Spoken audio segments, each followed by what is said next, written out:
नमस्कार। आज हम यूपीएससी परीक्षा के नजरिए से पिछले 2 साल मतलब मध्य 2023 से मध्य 2025 इस दौरान जो अहम घटनाएं हुई, जो बदलाव आए, उन पर एक गहरी नजर डाल रहे हैं। हाँ। हमारे पास एक विस्तृत विश्लेषण रिपोर्ट है और हमारी कोशिश यही है कि इसमें से वो जरूरी बातें निकालें जो उम्मीदवारों के काम आए। तो चलिए शुरू करते हैं। बिल्कुल। और ये दौर देखिए काफी दिलचस्प रहा है।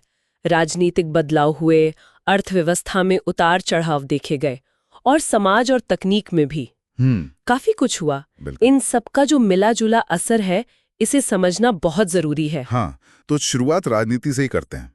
2024 के आम चुनाव वो एक बड़ा पड़ाव था। बहुत बड़ा। भाजपा सबसे बड़ी पार्टी तो बनी, पर वो पूर्ण बहुमत वाली बात नहीं रही। एनडीए के साथ गठबंधन सरकार बनानी पड़ी। हाँ जी। रिपोर्ट में कुछ कारण भी बताए गए हैं, जैसे शायद थोड़ा अति आत्मविश्वास और बेरोजगारी, महंगाई जैसे मुद्दे भी हावी रहे। सही कहा। और ये नतीजे असल में दिखाते हैं कि गठबंधन की राजनीति कितनी पेचीदा हो सकती है। बिल्कुल। और वोटरों का मूड भी कैसे बदलता है। हाँ। जाहिर है इसका असर आगे नीतियों पर भी पड़ेगा। फैसले अब ज्यादा मिलजुल कर लेने होंगे। बिल्कुल। अच्छा, अब जरा अर्थव्यवस्था की तरफ देखें।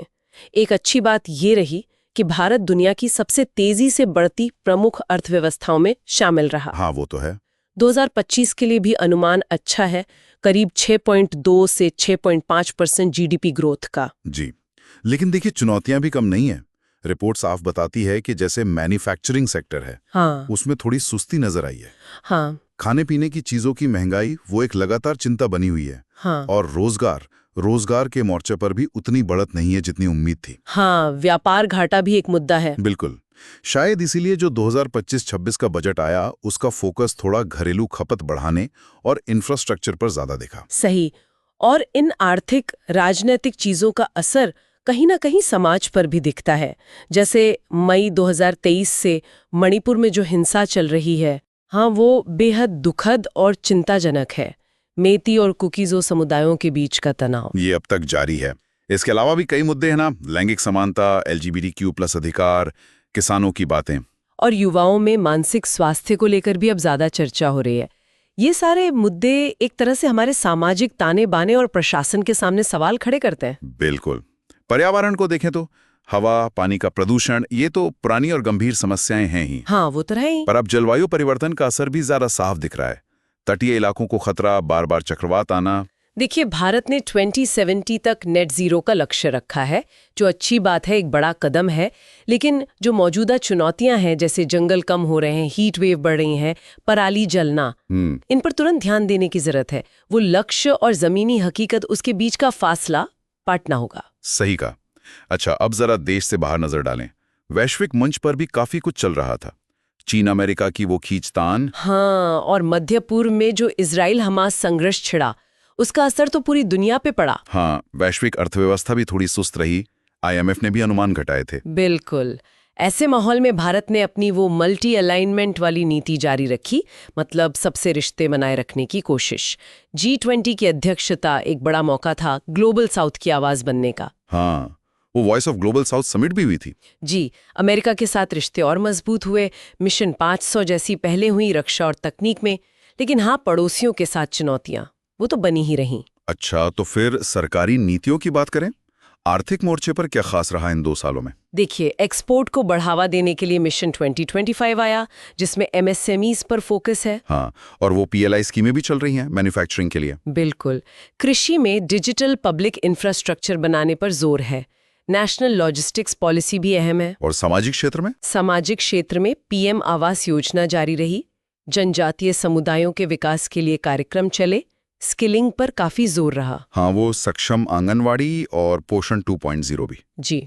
और एक नई चीज, जो ऑनलाइन प्लेटफॉर्म पे काम करते हैं, गिग वर्कर्स, उनके लिए सामाजिक सुरक्षा की बात आगे बढ़ी।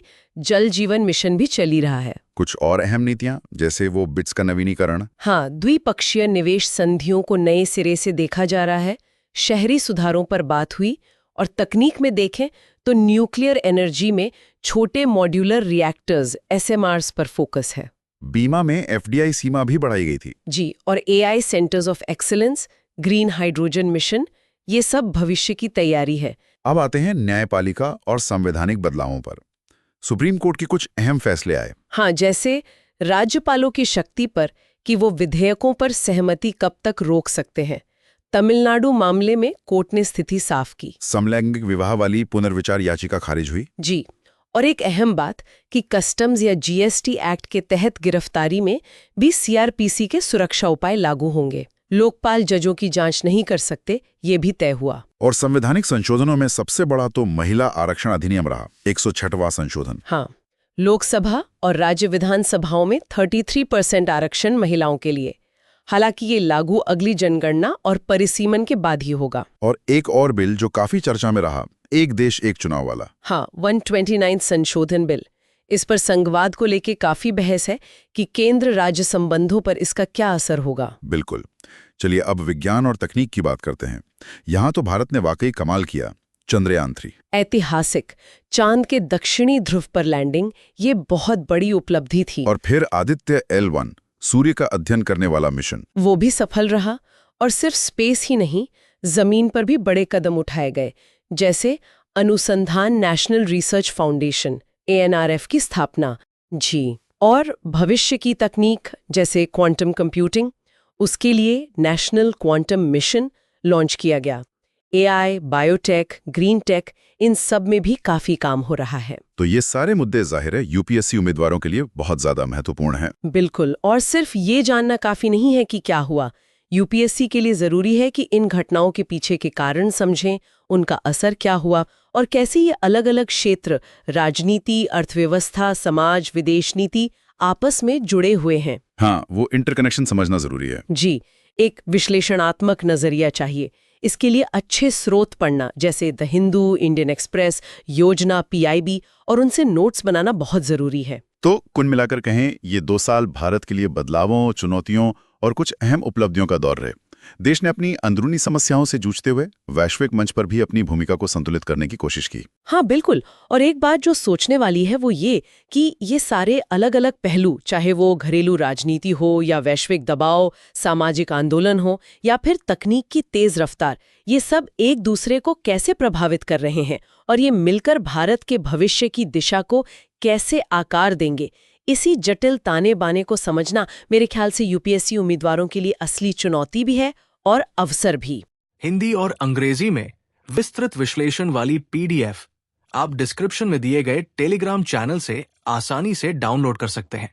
अगर आपको ये वीडियो पसंद आए तो इसे लाइक करें, चैनल को सब्सक्राइब करें और अपने दोस्तों के साथ जरूर शेयर करें।